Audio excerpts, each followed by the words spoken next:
Welcome back to Timeless Messages from the I Ching. This is Stephen.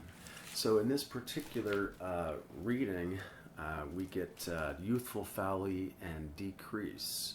So the question I asked here is, how does the I Ching guide us, or how does it come about guiding us? How does it do this process? What's the process, or how does the I Ching inform us, that type of thing. And so these are the two hexagrams that I got: youthful folly, the mountain over the abysmal water, Ken over Khan in number 4, youthful folly, and then moving toward decrease, number 41, Ken, the mountain over the joyous lake, or a joyous lake at the foot of a mountain. So let's start with youthful folly. Meng, youthful folly. In this hexagram, we are reminded of youth and folly in two different ways. The image of the upper trigram, Ken, is the mountain. That of the lower, Khan, is water. The spring rising at the foot of the mountain is the image of inexperienced youth. Keeping still is the attribute of the upper trigram, keeping still such as in contemplation, meditation, and introspection. Keeping still is the attribute of the upper trigram. That of the lower trigram is the abyss, danger. Stopping in confusion and perplexity on the brink of a dangerous abyss is a symbol of the folly of youth. And some of you who know the tarot cards will know that the Fool card is where this person is just about ready to walk off a cliff. That's the Fool card's image. So this taps into that. And perhaps the I Ching is the source by which the Fool card was developed. Who knows? However, the two trigrams also show the way of overcoming the follies of youth. Water is something that of necessity flows on and on. When the spring gushes forth, it does not know at first where it will go, but its steady flow fills up the deep place blocking its progress, and success is attained. So here we have the image of water. It doesn't know where it's going to go in the beginning, but it has this big abyss that over time, because of its consistent flow, it steadily fills up this abyss that's blocking its progress, and it moves forward and out of the abyss, and success is attained. The judgment, youthful folly has success. It is not I who seek the young fool. I is the I Ching. The I Ching is talking about itself here. It is not I or the I Ching who seeks the young fool. The young fool is essentially us asking our questions of the I Ching. The young fool, or we, seek the I Ching. The young fool seeks me. At the first oracle, I inform him. If he asks 2 or 3 times, it is importunity. Let me just define what importunity is, because that's a word that not many people know, and I didn't either. 1 second, please. Okay, importunity. Interesting word.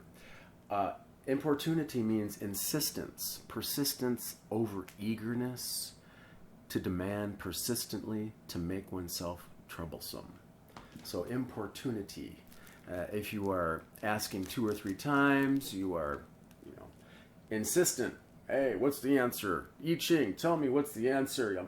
Come on, give me this answer. You're overeager. You're not willing to actually delve into the answer that the I Ching has given you and really contemplate the essence of that meaning. And because there is something there, if you pay attention and mull it over, over the course of time, you will find that the answer is there. And that is something that I've found to be true many, many times. So if he importunes, importuning would be to continue to persist and insist about another answer. Okay, I, or the I Ching, give him no information. Perseverance furthers. In the time of youth, folly is not an evil. One may succeed in spite of it, provided one finds an experienced teacher and has the right attitude toward him. This means, first of all, that the youth himself or herself must be conscious of their lack of experience and must seek out the teacher. Here, of course, we are the youth, and the teacher is the I Ching. Without this modesty and this interest, there is no guarantee that this person has the necessary receptivity which should express itself in respectful acceptance of the teacher. So here we are being guided that we have to be conscious of our lack of experience, and we must seek out a teacher to help guide us, right? Here we are, we're asking the I Ching guidance because we're in a place of folly, of inexperience, of youth, lack of wisdom. And if we have to have modesty, without modesty, then we're not going to be able to, there's no guarantee that we're going to be receptive enough and respectful of the teacher and the information that comes. So this is the reason why the teacher must wait to be sought out instead of offering himself. There's that old adage, when the pupil is ready, the teacher will arrive, or when the student is ready, the teacher will arrive. Okay? Only thus can the instruction take place at the right time and in the right way. So we have to be good students and pupils and present ourselves in a modest and respectful way, and know that we are dealing with our own folly and inexperience and lack of wisdom in certain areas. And so we have to essentially open ourselves up to what the wisdom of the I Ching has to offer us, and be receptive and contemplative of that message, so we can really glean what it's trying to tell us. A teacher's answer to the question of a pupil ought to be clear and definite, like that expected from an oracle.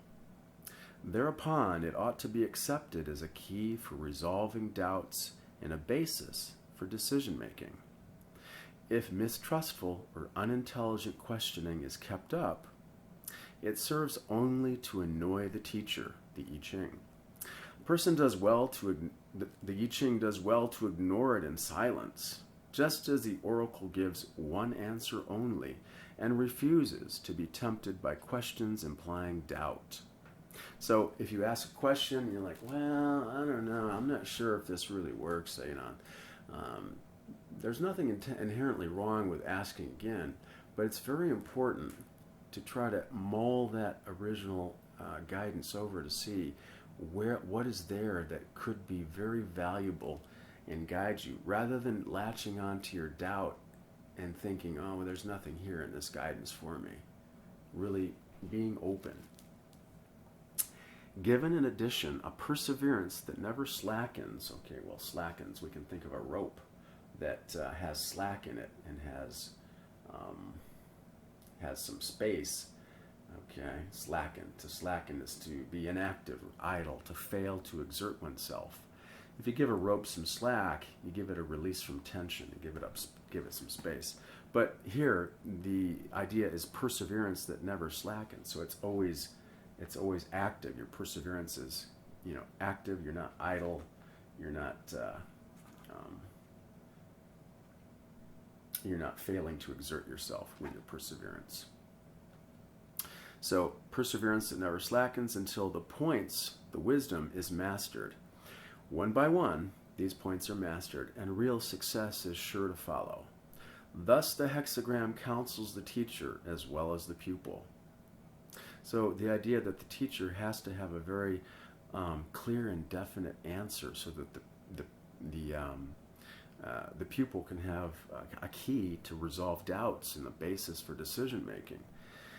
And if the pupil is mistrustful or unintelligent questioning persists and is kept up, it only serves to annoy the teacher. Excuse me.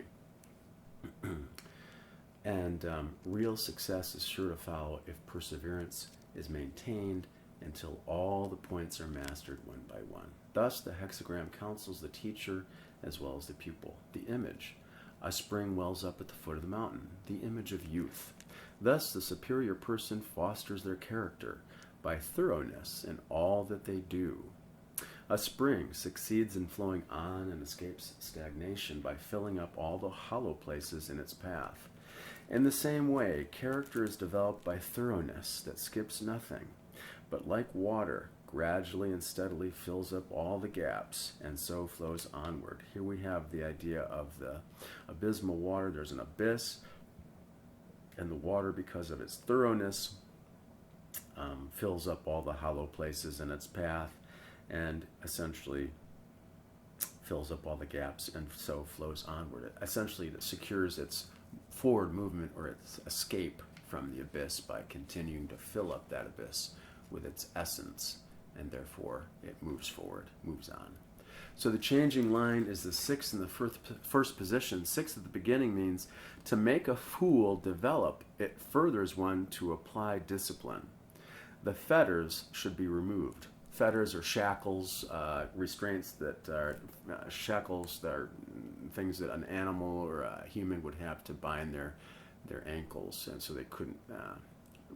They'll be restrained. So the restraints or the shackles, the fetters, should be removed. To go on in this way brings humiliation.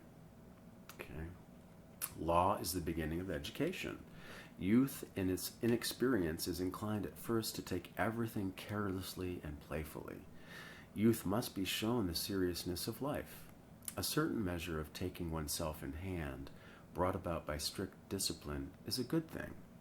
A person who plays with life never amounts to anything. However, discipline should not degenerate into drill.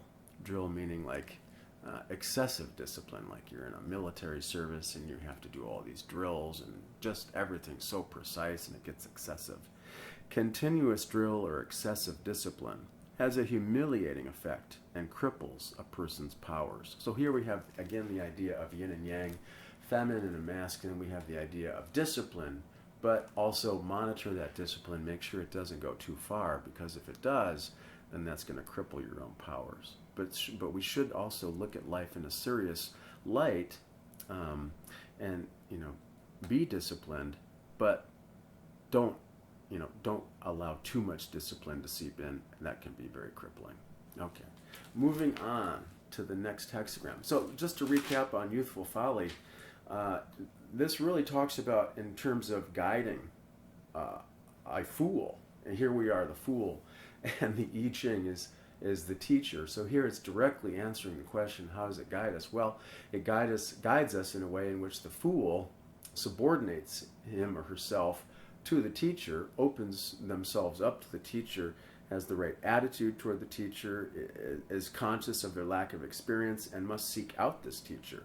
They're modest, and they have an interest in being receptive and respectful of the message that the teacher has. And the teacher also is clear and definite in their message and the instruction that they offer. The I Ching would be the teacher. And the clear and definite information that the I Ching offers becomes a key for resolving doubts and a basis for good decision making. So the pupil has to persevere without becoming idle, without becoming slack in their perseverance, until they master all the points that the I Ching is offering one by one. Therefore, real success is sure to follow.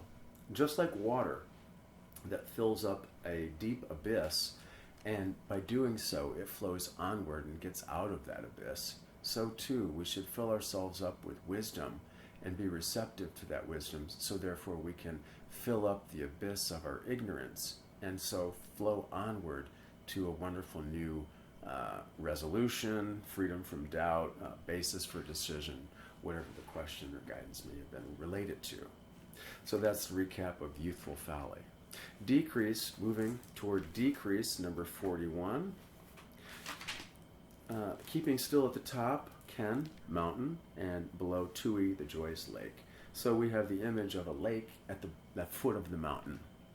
This hexagram represents a decrease of the lower trigram, Tui, in favor of the upper, Ken, because the third line, originally strong, has moved up to the top, and the top line, originally weak, has replaced it. What is below is decreased to the benefit of what is above. So essentially this is saying that the joyous lake is beginning to evaporate to the benefit of the mountain. So the mountain needs the moisture, and the lake is willing to offer its moisture to the lake. This is called an out and out decrease. If the foundations of a building are decreased in strength and the upper walls are strengthened, the whole structure loses its stability. Likewise, a decrease in the prosperity of the people in favor of the government is an out and out decrease. And the entire theme of the hexagram is directed to showing how this shift of wealth can take place without causing the sources of wealth in the nation and its lower classes to fail. Please give me 1 second. I'm going to turn this heater off because it's making a little bit too much noise and like you have a better recording here.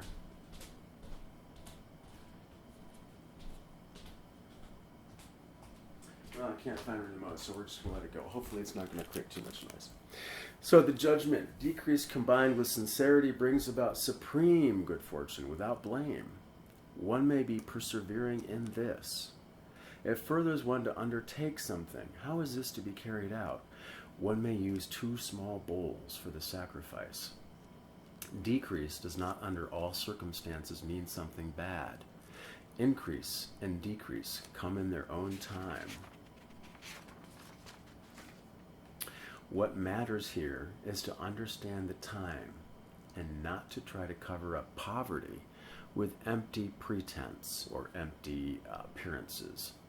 If a time of low or scanty resources brings out an inner truth, a person must not feel ashamed of their simplicity or of this particular time's simplicity. For simplicity is then the very thing that's needed to provide inner strength for future further undertakings. Indeed, there need be no concern if the outward beauty of a civilization, even the elaboration of religious forms and rituals, should have to suffer because of simplicity. A person must draw on the strength of the inner attitude to compensate for what is lacking in externals. So in a time of decrease, the recommendation, here we go with the I Ching guiding us here. Here's a message for us to pay attention to if we're modest and humble and we're willing to listen. It's guiding us here about how it does its process. And perhaps this message of decrease could be relevant to some of you that are listening in terms of maybe you are in a point of decrease. Maybe you are in a state of lack of resources or less resources, perhaps poverty.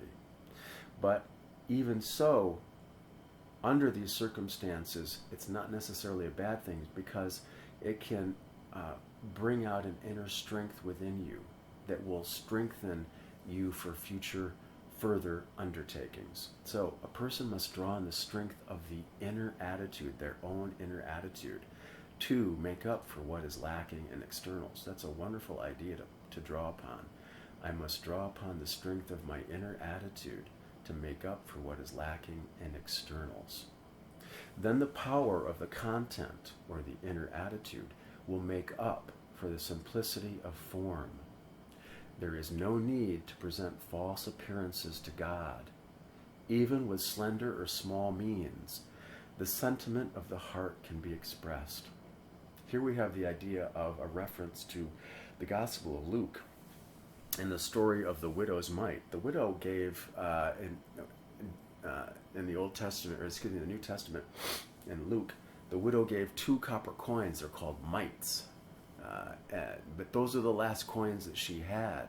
And Jesus witnessed this, and he said, you know, this widow, this woman, gave more than all these rich people. Certainly they gave more money to the temple treasury than they did, but they didn't give the last of their money like she did. And so her gift was very, very significant, and it was seen by God. And therefore, even with small or slender gifts or means, the sentiment of the heart can be expressed, and this can be a very significant thing. So even if things are at a time of decrease for you right now, things are slender, means are slender, you have to be thrifty. This can bring out an inner truth, and the simplicity that is happening during this time can provide that inner security. And know that it's the heart, it's the gesture that's important, not the amount. And that's the important thing to bear in mind. The image at the foot of the mountain, the lake, the image of decrease. Thus, a superior person controls their anger and restrains their instincts. The lake at the foot of a mountain evaporates. In this way, the lake decreases to the benefit of the mountain, which the mountain is enriched by its moisture. The mountain stands as a symbol of a stubborn strength that can harden into anger. The lake is the symbol of unchecked gaiety or jollity that can develop into passionate drives at the expense of life forces. Therefore, decrease is necessary. Anger must be decreased by keeping still. Contemplation is essentially recommended here. Contemplation, keeping still, meditation, introspection, going within. The instincts must be curbed by restriction. By this decrease of the lower powers of the psyche, the higher aspects of the soul are enriched. So here we have the idea of the I Ching guiding us in terms of when we're in a time of decrease or scanty resources. Let's not be afraid, because this is actually a time of enrichment. And by keeping still, by going within, allowing contemplation and introspection, our instincts, rather than going into anger or excessive like manic gaiety or jollity, must be curbed and balanced. Here we have again the idea of balance between extremes, yin and yang. And this decrease of the lower powers of the psyche, by this decrease of the lower powers of the psyche, higher aspects of the soul are enriched and brought out of the individual. And this higher aspect, or these higher powers of the soul, will be the power to lead the person forward into greater and greater success, increase, and opportunity. For what follows the hexagram of decrease is increase. 41 is before 42, and increase arises after decrease has completed itself. The interplay of this and that, yin and yang, decrease and increase. So I hope this information will help you in your process, in your journey. I would listen to the message again at least once or twice and write down some of the main points and try to master those and bring those into your life experience over the next couple of days and weeks. And I think this will be very, very beneficial for the process. Thanks for tuning in, and take care of yourself.